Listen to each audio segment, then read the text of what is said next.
You'll have to excuse the broad smile on my face. It seems like an age, but we're back in a man cave. Oh, it's been a long 5 weeks, it really has, but so glad to be back. This little one, the last video I put out, I was surprised just how well it went down, about my own personal history. I didn't think it'd be that interesting, to be honest, to most people, but how wrong I was. So this one, again, this is just a short one. It really is a short one this time, hopefully. And it's just a little bit along the same lines as to how come I'm in the state I'm in when we're back at the minute, apart from anything else. But yeah, so nice to be back. And I'm really, really, really grateful to those people.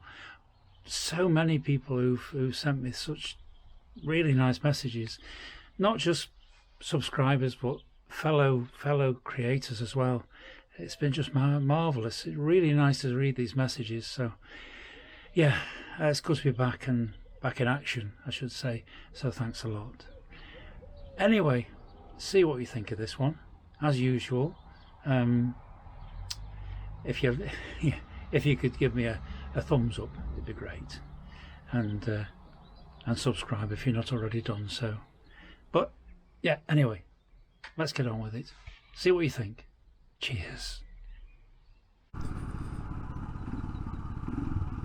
Well, we're back. Whoa, welcome back, and it's good to be back. Nearly 6 weeks out of the saddle, as we know, for very good reason.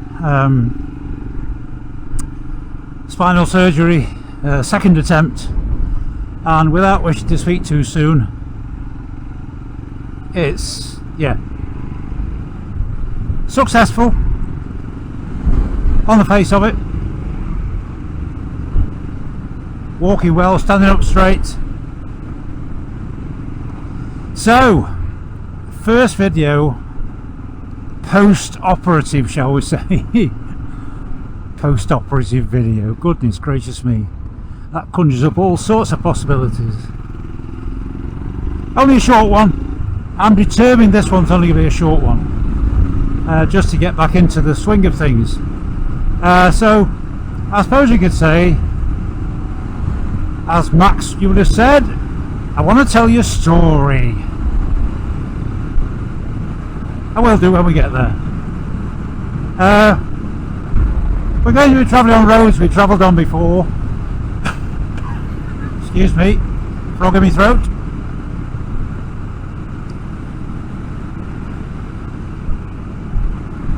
But from a different perspective, so far as my commentary is concerned. Still riding through this beautiful, beautiful limestone scenery, just dropping down into the Manifold Valley, the valley that I live on the rim of.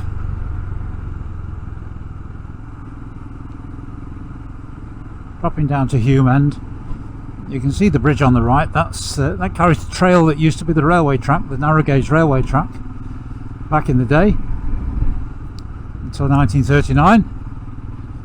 It was taken up with the war efforts, and this is the railway station, the terminus station of the Manifold Valley Light Railway. The Leaken Manifold, as it was known. Oh, that's a disappointment. Easter weekend, I thought there'd be more campers. Normally, campsite on the right, campsite on the left. It takes you back to the days of Agincourt. All that's missing is the hail of arrows going in each direction. But there aren't many on the right hand side. That is unusual for Easter weekend. The Manifold Inn, formerly the Light Railway, because of the connection with the narrow gauge rail. Nothing on that field at all. Really strange this is. The weather's fantastic, as you can see.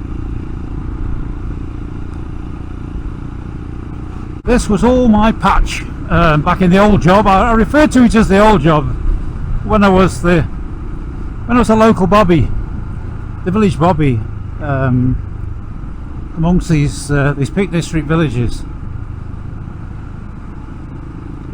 And then I took early retirement. I had to, because of the back injury that I'd sustained.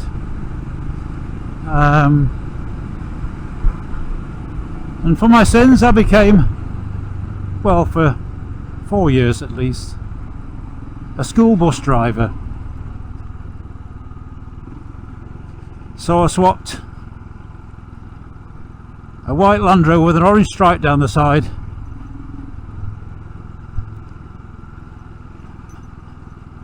for a blue and white bus. And these were the villages that I used to pick my kids up to take them to school. This one's Alstonfield.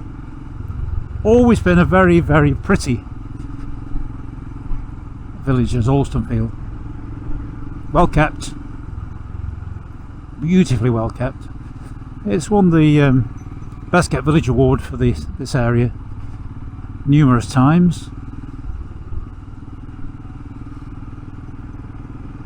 Nice to see people enjoying the sun.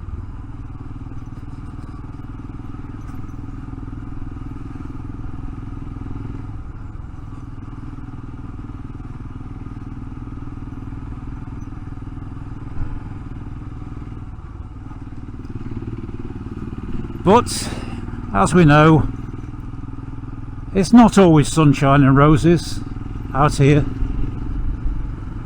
Winters can be very hard. Villages cut off by snow.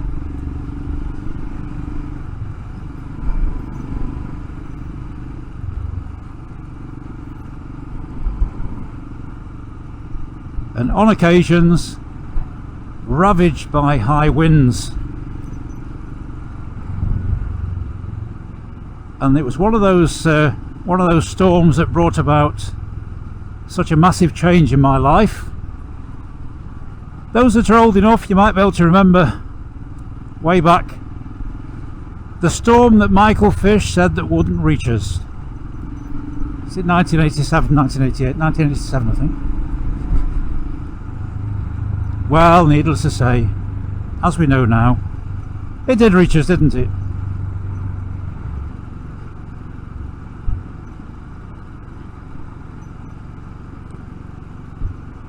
And there's one particular fateful evening, there were trees down all over the place, and quite a lot down here as well.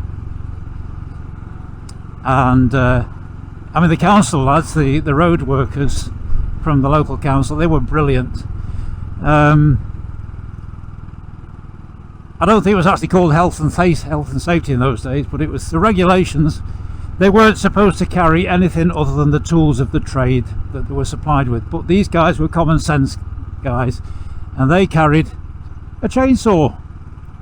And there were, like I say, trees down here. These trees on the left, quite a few of these came down, and it was just about here.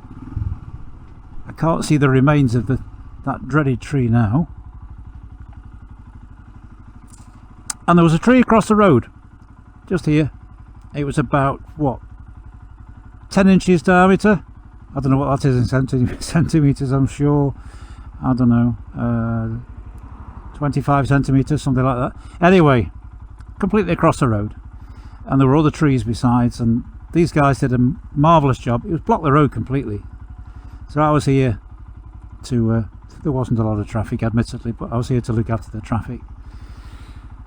And after a while, one of the lads came up. He said, "I'm sorry, Martin, we can't do any more with the saw. The chain's stretched, and there's no more adjustment on the blade, on the bar. So we're going to have to leave it." And I said, "Look, you've done your best. You've done your best. You've done more than your best. Just get yourselves off. I'll stay here and look after this."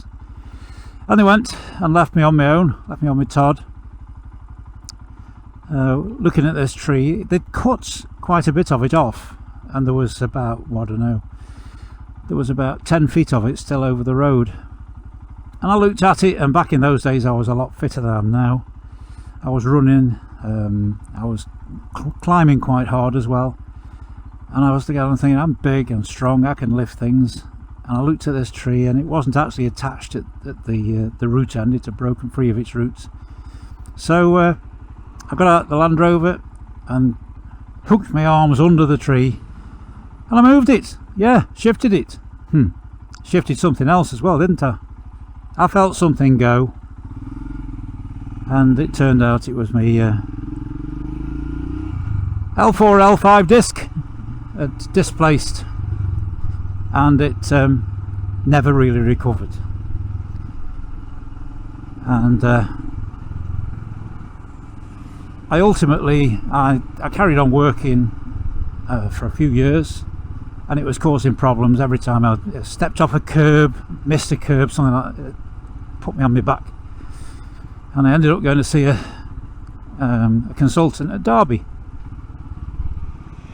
Mr. Quinn, and he found the cause of the problem. And by that time, it wasn't a physiotherapy thing. This is the River Dove, by the way. Very popular section of the Dove. Made famous by Isaac Walton. Spent a lot of time up here, did Isaac Walton, and his famous book Complete Angler was written based on his experiences trout fishing on the Dove. Him and Charles Cotton, his best mate. So yes, anyway, going back to my back, in 1996 I saw Mr. Quinn, and he found what the problem was, and he took me a consultation with him, and he said, look, there is a procedure we can do, but the guarantee isn't that good. He said, you got a strong back. He said, but I can't recommend that you go back into active service. It's okay day-to-day work, but if you end up in what we call a rough house or something like that, you know, and your colleagues are relying on you, you can't be trusted to dive in and do your bit. So he says, this is Milldale, by the way, the village of Milldale. As you can see, it's popular with tourists.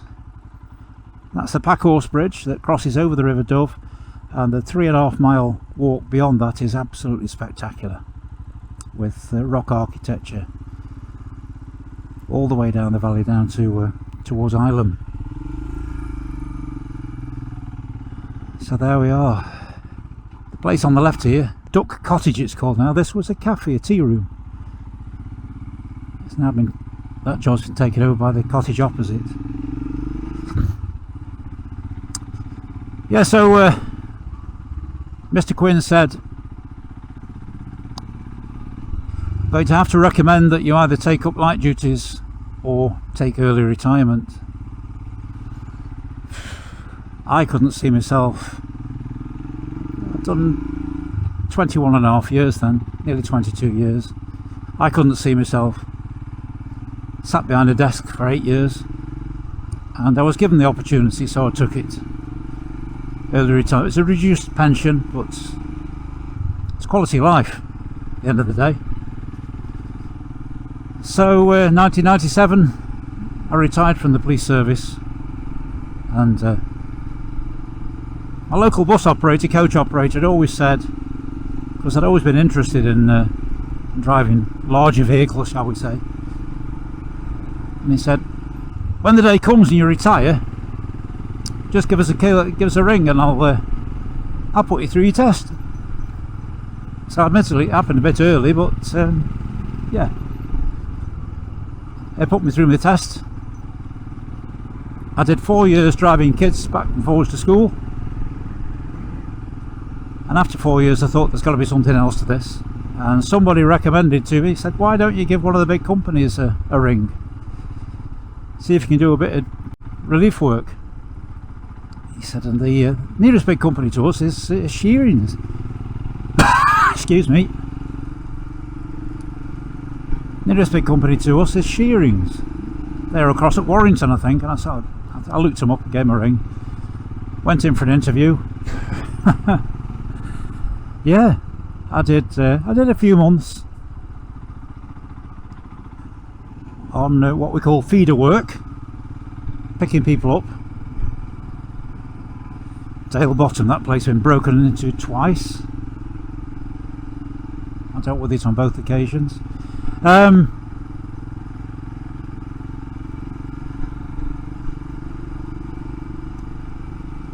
Yeah, so I did a few months doing this, just running around picking people up before they go on the holidays. And eventually I spoke to my boss effectively and I said, look, do you think I could have a go at an occasional tour, you know, just a little 5-day tour or something? And she said, how'd you fancy Scarborough next Monday? Okay, go for it. So I did a couple of Scarborough trips, a couple of Whitby trips, a couple of Margate trips. It wasn't my sort of thing. And then 6 weeks at Newcastle on Tyne, which was absolutely fantastic. Let's go up to Wetton, shall we? And I couldn't believe the work I ended up doing. I got a fairly regular place at Gairloch, right in the northwest of Scotland. That was a place that really special to me through climbing and holidays. While we were out and while I got my camera switched on, and while I'm talking, of course, the messages I've had through YouTube, through my regular subscribers, from my fellow YouTube creators, shall we say, has been really heartwarming, and really grateful for those kind words. So this is the village of Wetton. Another very pretty little village, normally quiet little village, but Easter weekend does tend to get a bit busier.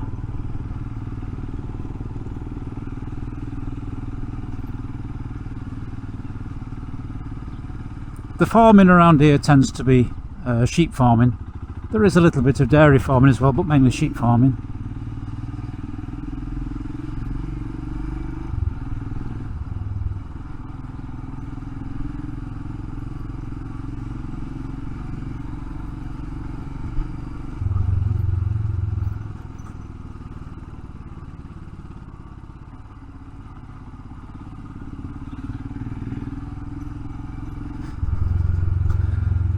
So that was Wetton.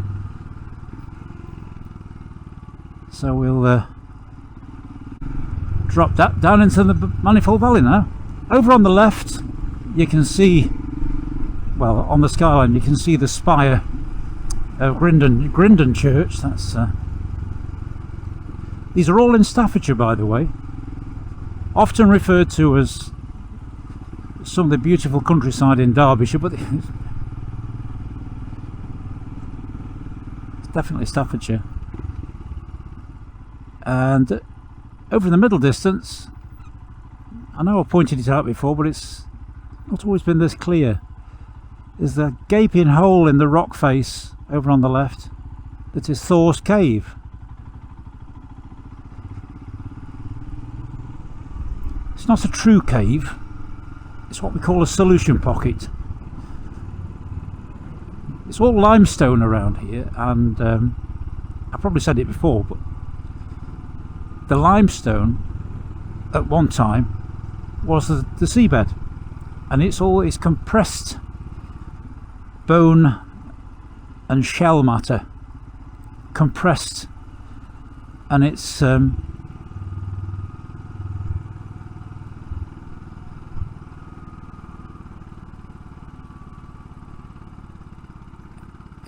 the process of metamorphosis into, well, the finest limestone is what creates marble. This is not finer. This is carboniferous limestone.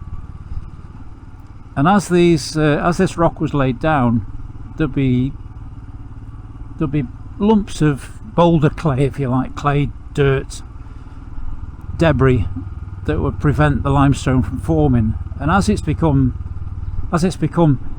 exposed, as the water level dropped and the limestone has become exposed to the elements, all the softer stuff, the soil, the boulder clay, is all washed away and left the holes that they created. So those, like I say, they're not true caves, they're solution pockets. Caves and potholes tend to be created by erosion, by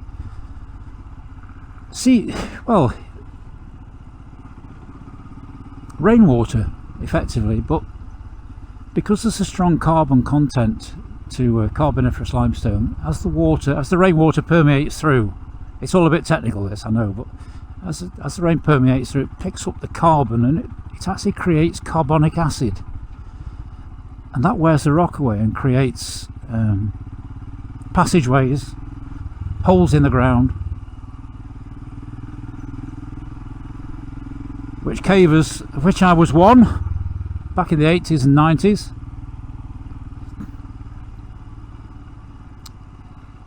take advantage of and explore.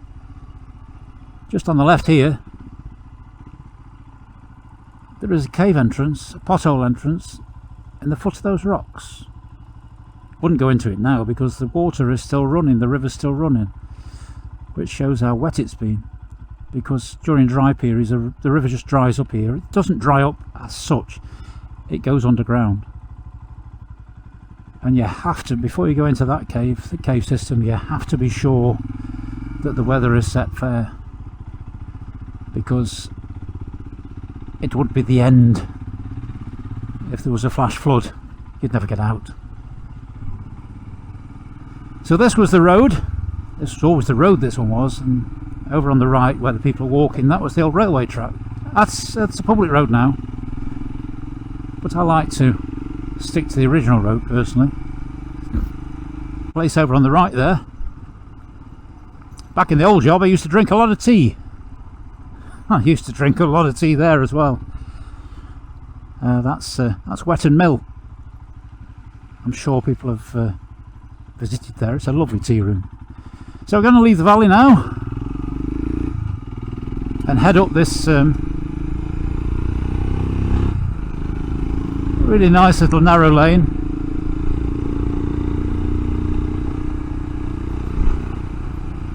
And show you a little bit more of my life's history, if you like. Another church spire directly in front of us.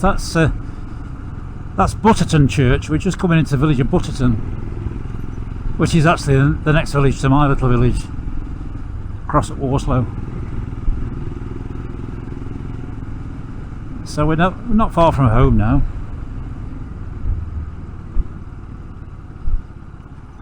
Now just here on the right hand side, this was where I came and started my coach driving career. Just here on the right. I see one or two buses in the yard. That's where it all started for me.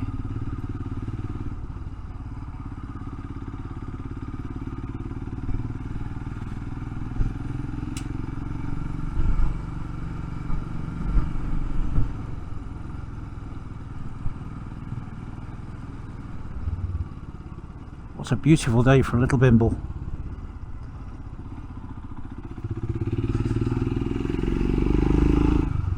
So this is the village of Butterton.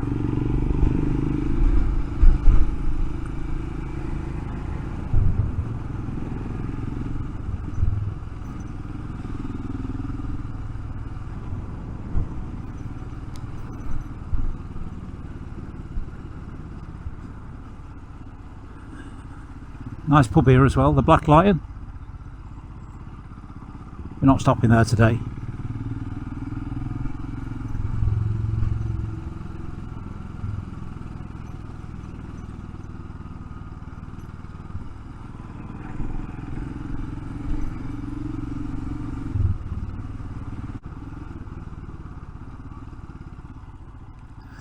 Looking across to the moors, the gritstone moors across there, above my village.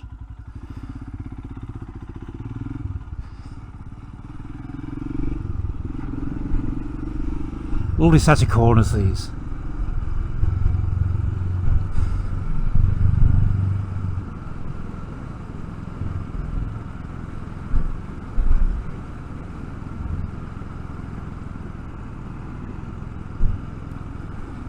Yeah, some of the messages I've had from my fellow creators, shall we say, has been really, as I said, really heartwarming.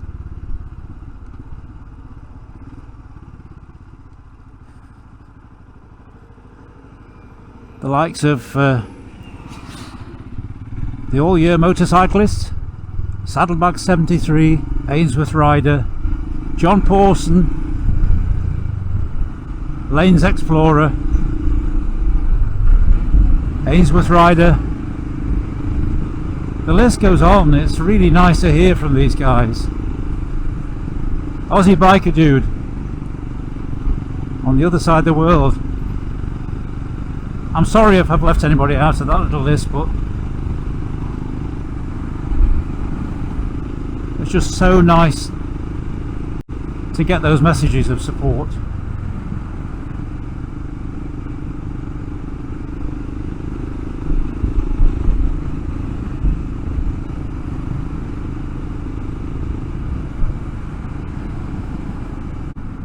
I know it's been a little bit of a self-centered video on this one, but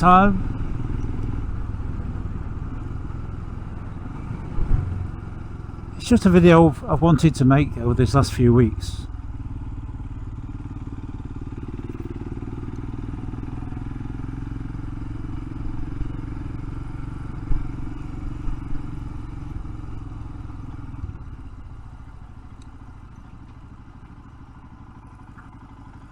He's bigger than me.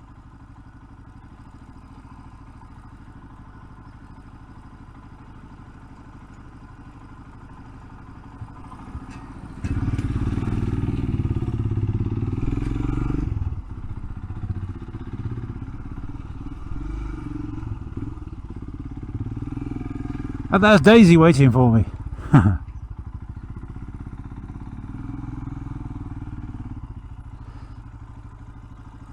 Well, thanks for coming out with me. Hope you enjoyed the ride as much as I did. But if you can give us a thumbs up,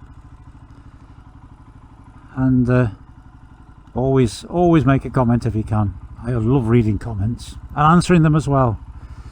And yes, if you haven't subscribed already, it would be nice. It's free, and it does help the channel. It helps the algorithms, apparently. Not that I know the first thing about algorithms. It's all a bit beyond me, but thanks a lot. See you in the next one.